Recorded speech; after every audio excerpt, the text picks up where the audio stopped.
नमस्कार दोस्तों। महर्षि वाल्मीकि दलित थे या ब्राह्मण, यह एक ऐसा सवाल है जिस पर दशकों से बहस होती रही है। आज के वीडियो में पूरे सबूतों के साथ इस बात को समझने का प्रयास करेंगे और साथ ही साथ इस बात के पीछे की कॉन्स्पिरेसी थ्योरी को भी जानने समझने की कोशिश करेंगे कि आखिरकार सफाई कर्मचारी वर्ग का नामकरण वाल्मीकि के नाम पर करने की क्या जरूरत आन पड़ी थी। पहले देखते हैं कि वाल्मीकि क्या थे, दलित या ब्राह्मण। वाल्मीकि रामायण स्वयं भी महर्षि वाल्मीकि के ब्राह्मण जाति के होने की घोषणा करती है। इसका 796-19 का यह श्लोक देखिए। हे रघुवासी, मैं प्रचेता का 10वां पुत्र हूँ। मैं नहीं मानता कि राम की ये बातें झूठी है, लेकिन ये आपके ही पुत्र हैं। यहाँ वाल्मीकि स्वयं को प्रचेता पुत्र बता रहे हैं। प्रचेता ब्रह्मा के पुत्र माने जाते हैं, यानी कि वाल्मीकि ब्रह्मा के कुल के हैं। अब वाल्मीकि रामायण का ही 793-17 श्लोक देखिए। इस तरह बहुत कुछ आदेश देकर वरुण के पुत्र उदार महामनि वाल्मीकि चुप हो गए। प्रचेता को ही वरुण भी कहा गया है। मनुस्मृति के 1/34 और 1/35वां श्लोक देखिए।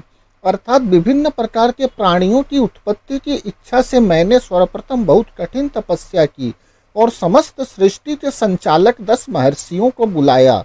10 महर्षि अर्थात मरीचि, अत्रि, अंगिरस, पुलस्त्य, पुलह, ध्रुतु, प्रचेता, वशिष्ठ, भृगु तथा नारद। यहाँ भी प्रचेता को ब्राह्मण कुल का बताया जा रहा है। स्कंद पुराण के वैशाख महत्तम में इन्हें जन्मांतर का व्याग बतलाया गया है। इससे सिद्ध है कि जन्मांतर में ये व्याग थे। व्याग जन्म से पहले भी स्तंभ नाम के श्री वत्स गोत्रीय ब्राह्मण थे। व्याग जन्म में शंख ऋषि के सत्संग से, राम नाम के जप से ये दूसरे जन्म में अग्नि शर्मा, मतांतर से रत्नाकर हुए। वहां भी व्याघों के संग कुछ दिन प्राक्तन संस्कारवश व्याग कर्म में लगे। फिर सप्तर्षियों के सत्संग से मरा जप कर बाम्बी पढ़ने से वाल्मीकि नाम से ख्यात हुए और वाल्मीकि रामायण की रचना की। स्कंद पुराण, बंगला के कृतिवास रामायण, मानस, अध्यात्म रामायण, आनंद रामायण, भविष्य पुराण में भी यह कथा थोड़े हेर फेर से स्पष्ट है। अतएव इन्हें नीच जाति का मानना सर्वथा भ्रम मूलक है। लेकिन असली पेंच यह नहीं है दोस्तों कि वाल्मीकि ब्राह्मण थे या दलित। असल बात यह है कि क्या भंगी समुदाय का नामकरण वाल्मीकि के नाम पर साजिशन किया गया था। इसके पीछे का असली खेल क्या था, आइए जानते हैं। दोस्तों, यह बात विचारणीय है कि वाल्मीकि का सफाई कर्मचारी से क्या संबंध बनता है। छुआछूत और दलित मुक्ति का वाल्मीकि से क्या लेना देना है। क्या वाल्मीकि छुआछूत की जड़ हिंदू ब्राह्मण धर्म से मुक्ति की बात करते हैं। वाल्मीकि ब्राह्मण थे, यह बात रामायण से ही सिद्ध है। वाल्मीकि ने कठोर तपस्या की। दलित परंपरा में तपस्या की अवधारणा ही नहीं है, यह वैदिक परंपरा की अवधारणा है। इसी वैदिक परंपरा से वाल्मीकि आते हैं। वाल्मीकि का आश्रम भी वैदिक परंपरा का गुरुकुल है, जिसमें ब्राह्मण और राज परिवारों के बच्चे विद्या अर्जन करते हैं। ऐसा कोई प्रमाण नहीं मिलता कि वाल्मीकि ने शूद्रों अछूतों को शिक्षा दी हो। अछूत जातियों की या सफाई कार्य से जुड़े लोगों की मुक्ति के संबंध में भी उनके किसी आंदोलन का पता नहीं चलता। फिर वाल्मीकि सफाई कर्मचारियों के भगवान कैसे हो गए। जब हम इतिहास का अवलोकन करते हैं तो 1925 से पहले हमें वाल्मीकि शब्द नहीं मिलता। सफाई कर्मचारियों को हिंदू फोल्ड में बनाए रखने के उद्देश्य से उन्हें वाल्मीकि से जोड़ने और वाल्मीकि नाम देने की योजना 20 के दशक में आर्य समाज ने बनाई थी। इस काम को जिस आर्य समाजी पंडित ने अंजाम दिया था उसका नाम अमीचंद शर्मा था। यह वही समय था जब पूरे देश में दलित मुक्ति के आंदोलन चल रहे थे। महाराष्ट्र में डॉक्टर अंबेडकर का हिंदू व्यवस्था के खिलाफ सत्याग्रह, उत्तर भारत में स्वामी अछूतानंद का आदि हिंदू आंदोलन और पंजाब में मनगूराम मनगोवालिया का आद धर्म आंदोलन उस समय अपने चरम पर थे। पंजाब में दलित जातियां बहुत तेजी से आद धर्म स्वीकार कर रही थी। आर्य समाज ने इसी क्रांति को रोकने के लिए अमीचंद शर्मा को काम पर लगाया। उनकी चिंता यह थी कि अगर सफाई करने वाले दलितों ने मैला उठाने का काम छोड़ दिया तो ब्राह्मणों के घर नर्क बन जाएंगे। योजना के तहत अमीचंद शर्मा ने सफाई कर्मचारियों के मोहल्लों में आना जाना शुरू किया। उनके कुछ समस्याओं को लेकर काम करना शुरू किया। शीघ्र ही वह उनके बीच घुल मिल गया और उनका नेता बन गया। उसने उन्हें डॉक्टर अंबेडकर, अछूतानंद और मंगूराम के आंदोलनों के खिलाफ भड़काना शुरू किया। वे अनपढ़ और गरीब लोग उसके जाल में फंस गए।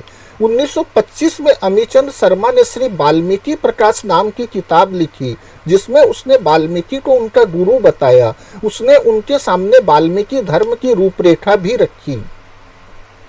पंडित अमीचंद शर्मा ने वाल्मीकि प्रकाश और उसकी चौपाइयां तथा महर्षि वाल्मीकि का पूरे देश में योजनाबद्ध तरीके से हारमोनियम, ढोलक, चिमटा बजाकर भंगियों की बस्तियों में प्रचार प्रसार करना आरंभ कर दिया। इस समाज के लोग महर्षि वाल्मीकि को अपना वंशज व गुरु मानकर आसमान में उड़ने लगे, क्योंकि नामकरण पंडितों के द्वारा हुआ था। बाद में भंगी समाज के लोग खुश होकर स्वयं ही वाल्मीकि वह महर्षि वाल्मीकि का प्रचार करने लगे। बस फिर क्या था, अमीचंद शर्मा का तीर ठीक निशाने पर लगा। वही हुआ जो वो चाहता था। उसी समय चमारों को जाटव नाम से पुकारने की योजना भी बनाई गई थी और बताया कि आप उसी जटायु के वंशज हो जिन्होंने हमारी सीता माता की रक्षा के लिए रावण से युद्ध करते करते वीरगति प्राप्त की थी। आप भी हमारे भाई हो। चमारों पर हिंदुओं की इस काल्पनिक कहानी का असर न के बराबर रहा, इसलिए आज वह वाल्मीकियों के मुकाबले अधिक उन्नतिशील है। लेकिन भंगियों पर वाल्मीकि प्रकाश व महर्षि वाल्मीकि का जादू ऐसा चढ़ा कि वह बाबा साहेब के आंदोलन से भटक गए। आज भी 90% वाल्मीकि भटके हुए ही हैं। काश यह समाज वाल्मीकि प्रकाश व महर्षि वाल्मीकि के नाम के चक्कर में न पड़कर बाबा साहब के सिद्धांतों पर चलता, तो आज यह समाज ज्यादा उन्नतिशील होता। इसलिए अमीचंद शर्मा ने वाल्मीकि धर्म खड़ा करके सफाई कर्मी समुदाय को वाल्मीकि समुदाय बना दिया। उसने उन्हें 2 बातें समझाई। पहली यह कि हमेशा हिंदू धर्म की जय मनाओ, और दूसरी यह कि यदि वे हिंदुओं की सेवा करना छोड़ देंगे तो न उनके पास धन आएगा और न ज्ञान आ पाएगा। अमीचंद शर्मा का षड्यंत्र कितना सफल हुआ सबके सामने है। आदि कवि वाल्मीकि के नाम से सफाई कर्मी समाज वाल्मीकि समुदाय के रूप में पूरी तरह स्थापित हो चुका है। वाल्मीकि धर्म के संगठन पंजाब से निकलकर पूरे उत्तर भारत में खड़े हो गए हैं। वाल्मीकि धर्म के अनुयायी वाल्मीकि की माला और ताबीज पहनते हैं। इनके अपने धर्माचार्य है जो बाकायदा प्रवचन देते हैं और कर्मकांड कराते हैं। ये वाल्मीकि जयंती को प्रकट दिवस कहते हैं। इनकी मान्यता है कि वाल्मीकि भगवान है, उनका जन्म नहीं हुआ था, वे कमल के फूल पर प्रकट हुए थे। वे सृष्टि के रचयिता भी हैं और उन्होंने रामायण की रचना राम के जन्म से भी 4000 साल पहले करके रामायण लिख दी थी। लेकिन ब्राह्मणों द्वारा सफाई भंगी जाति की दुर्दशा की कल्पना तक उन्हें नहीं थी। आज भी सफाई कर्मी वाल्मीकि के खिलाफ सुनना तक पसंद नहीं करते। बाबा साहब ने सही कहा है कि धर्म के कारण ही हम लोग आज भी गुलाम हैं, और जब तक इन काल्पनिक धर्मों को मानते रहेंगे तब तक मूल निवासी चाहे वो किसी भी समुदाय से हो, उसका उद्धार संभव ही नहीं है। काल्पनिक कहानियों के आधार पर खुद को सर्वोच्च साबित करना ही असली ब्राह्मणवाद है। कुल मिलाकर यही कहा जा सकता है कि आज मूल निवासी खुद ही अपनी गुलामी के लिए मुख्य रूप से जिम्मेवार है। धर्म वह व्यवस्था है जिसके अंतर्गत ब्राह्मणवादी लोगों ने मूल निवासियों को मानसिक गुलाम बनाया है, और जब तक मूल निवासी धर्म को नहीं छोड़ेंगे तब तक न तो मूल निवासी समाज एक हो सकता है और न ब्राह्मणवाद से मुक्त हो सकता है। धन्यवाद।